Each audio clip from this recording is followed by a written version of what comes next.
Assalamualaikum warahmatullahi wabarakatuh. Perkenalkan, saya Dea Aquino Yose, host Bisik Tupat atau Bincang Asik bersama SMP 24.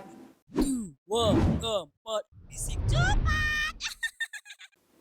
Nah, sekarang di depan Dea sudah ada bintang tamu yang sangat spesial, yaitu Bapak Wakil Kurikulum SMP 24. Izin Pak, boleh perkenalan dulu? Ya, baik. Terima kasih, Dea. Dea ya. Iya, Pak. Nama Bapak, seperti yang disampaikan tadi, Muhammad Rajab. Kebetulan diberikan amanah kepercayaan sebagai wakil bidang kurikulum sejak 2 tahun lalu. Dan Bapak di sekolah ini alhamdulillah sudah sejak tahun 2005. Sudah lumayan lama. Iya, Pak. Nah, Pak, menurut Bapak sendiri nih, Pak, apa sih program Smart Surau itu, Pak? Ya, Smart Surau ini sebetulnya kan program unggulan pemerintah Kota Padang di bawah kepemimpinan Bapak Fadli Amran dan Buya Maikus Nasir, yang kalau istilah lamanya sebenarnya kembali ke surau. Cuma tentu apa namanya, disesuaikanlah dengan kondisi saat ini. Hanya Smart Surau, di mana di situ pembelajaran yang inovatif, yang interaktif. Intinya bagaimana supaya masjid-masjid atau musola-musola saat ini difungsikan sebagai pusat pendidikan dan kegiatan sosial masyarakat, terutama para peserta didik atau murid-murid. Nah, Smart Surau itu bagaimana supaya mendidik karakter-karakter murid-murid, bagaimana surau sebelum kita ada, surau zaman dahulu. Iya. Nah, zaman dahulu kan surau itu juga pusat kegiatan. Nah, kalau sekarang tentu disesuaikan dengan kondisi saat ini yang basisnya digitalisasi. Makanya program Smart Surau ini juga disesuaikan dengan kondisi murid-murid saat ini. Itu yang kita pahami. Oke, Pak. Kira-kira apa sih, Pak, yang mendorongkan Bapak Wali Kota kita untuk membuat program Smart Surau ini? Ya, kita yakin, kita sebenarnya bersyukur ya. Bersyukur kepada pemerintah Kota Padang melalui visi misinya yang dituangkan dalam program unggulnya yang sangat dekat dengan agama atau agamis. Nah, seperti Padang Juara, Smart Surau. Nah, itu semua kan program-program kita yakin Pak Wali Kota dan Wakil Wali Kota itu menginginkan bagaimana masyarakat Kota Padang yang religius, yang memegang nilai-nilai adat Basandi Syarak Basandi Kitabullah. Karena kita kan memang orang Minang. Orang Minang itu kan sangat kental dengan nilai-nilai agama dan adatnya. Nah, melalui Smart Surau ini kita yakin kalau berjalan sesuai dengan yang direncanakan dan ditujukan oleh pemerintah kita yakin itu akan tercapai tujuan tersebut. Menurut Bapak, apa sih, Pak, dampak positifnya bagi siswa? Dampak positif Smart Surau ini sangat besar sekali. Karena di Smart Surau ini bukan hanya beribadah yang ditekankan, tapi bagaimana pembelajaran digital berbasis IT. Makanya masjid-masjid sekarang kan diberikan WiFi gratis, kemudian pembelajaran digital dan segala macamnya, termasuk misalnya terkait dengan sholat ini. Nah, Smart Surau itu salah satunya kan ada sholat berjamaah waktu subuh. Nah, ketika para siswa-siswa, para orang tua sama-sama sholat subuh ke masjid dengan berjamaah, itu kan sangat besar manfaatnya. Iya, Pak. Manfaat dari segi agama itu sangat besar. Manfaat dari segi disiplin. Nah, sholat itu sangat memberikan pembelajaran kedisiplinan. Nah, ketika kita bangun pagi, lalu kita mandi, kemudian pergi sholat subuh. Nah, ini sebetulnya kan dari segi apapun, agama, kesehatan itu akan sangat baik sekali. Apalagi ketika kita sesuaikan dengan program pemerintah pusat hari ini. Nah, pemerintah pusat kan ada program 7 kebiasaan anak Indonesia hebat. Nah, salah satunya kan bangun pagi, berolahraga, dan segala macamnya. Dan ini sangat seiring sebetulnya antara program kementerian dengan Wali Kota Padang. Betul. Ada nggak, Pak, tantangan Bapak selama mengajak siswa dalam melakukan program Smart Surau ini? Iya. segala sesuatu baik itu yang baik ataupun yang tidak baik itu selalu ada ininya ya, dampaknya ya. Nah, karena ini mungkin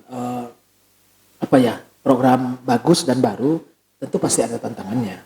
Nah, Bapak sebagai salah satu pendidik di sekolah ini atau salah wakil, apalagi yang membidangi kurikulum, tentu salah satunya berhadapan dengan masalah Semar Surau ini.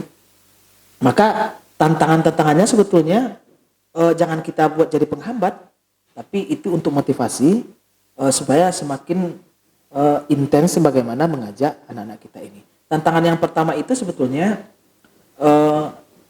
anak-anak atau murid-murid, sebagian murid-murid kita belum terbuka hatinya.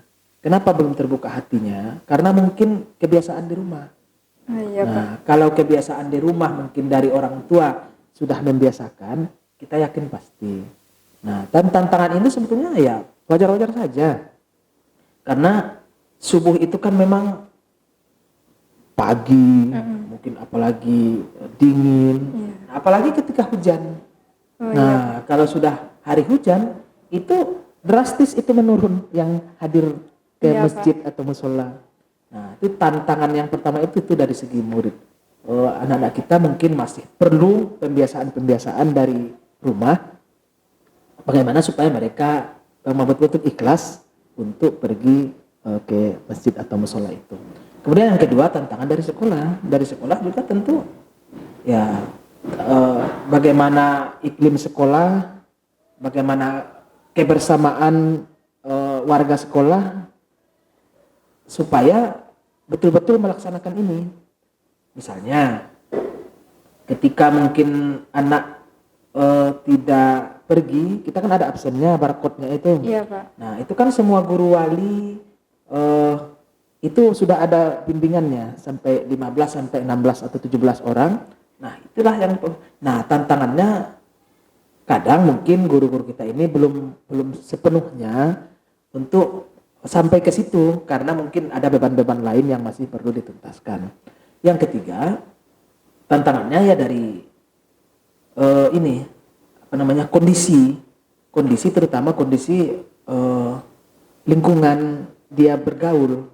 Karena sebagian siswa kita setelah kita wawancara kan ada juga mungkin yang telat tidurnya. Oh iya, Kenapa Pak. telat tidurnya? Mungkin karena main gadget. Iya, Pak. Mungkin orang tuanya pasti sudah ini, tapi ya namanya anak ya. Iya, Pak. Nah, kalau dia sudah telat tidur lama, maka tentu otomatis bangunnya juga susah.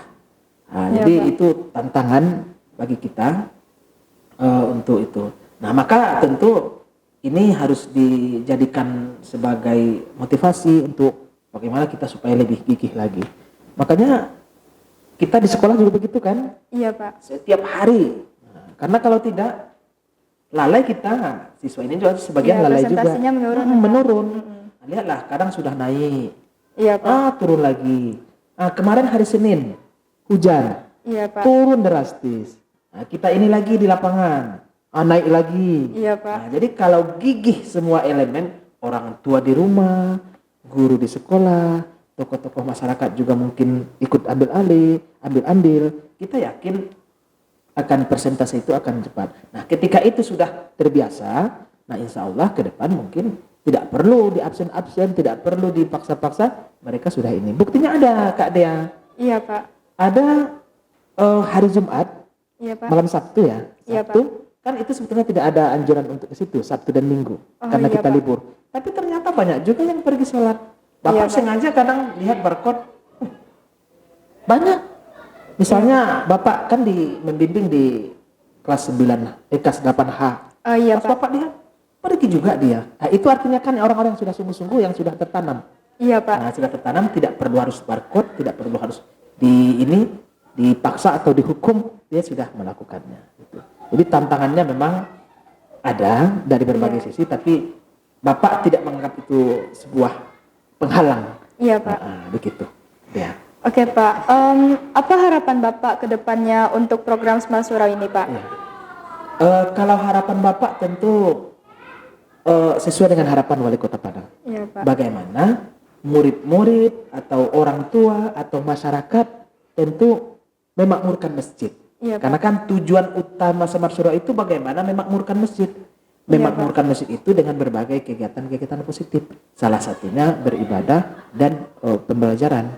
Iya Pak. Nah, itu harapan kita bagaimana dengan adanya program unggulan Smart Surau ini, sehingga masyarakat Kota Padang, khususnya siswa-siswa SMP 24, ya betul-betul mereka dengan ikhlas, dengan senang hati, dengan bahagia melaksanakan sholat subuh berjamaah ini, sehingga nanti terpengaruh kepada perilaku-perilaku kehidupannya sehari-hari. Karena dalam agama kita juga begitu kan? Iya Pak. Kan ada dalam Al-Quran, sesungguhnya sholat itu akan mencegah kita dari segala perbuatan keji dan mungkar. Iya, Nah, Pak. ketika sholat subuh yang paling susah sudah dilakukan, insya Allah sholat-sholat yang lain akan lebih mudah.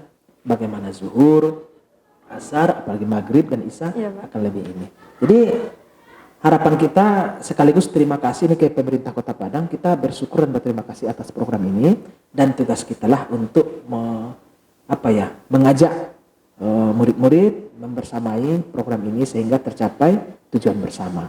Dan kalau itu tercapai, insya Allah karakter dan perilaku murid-murid di Kota Padang ini akan sesuai dengan catatan nilai-nilai agama dan juga adat istiadat Minangkabau. Itu dia. Oke Pak. Baik Pak, terima kasih ya Pak udah meluangkan waktunya di podcast Bisik Tupat pada hari Iya. ini. Semoga program Smart Surau terus menginspirasi kita semua ya Pak. Amin. Saya Dea Aquina Yose sebagai host Bisik Tupat pada hari ini. Sekian episode kali ini. Wassalamualaikum warahmatullahi wabarakatuh. 2, 3, 4, bisik.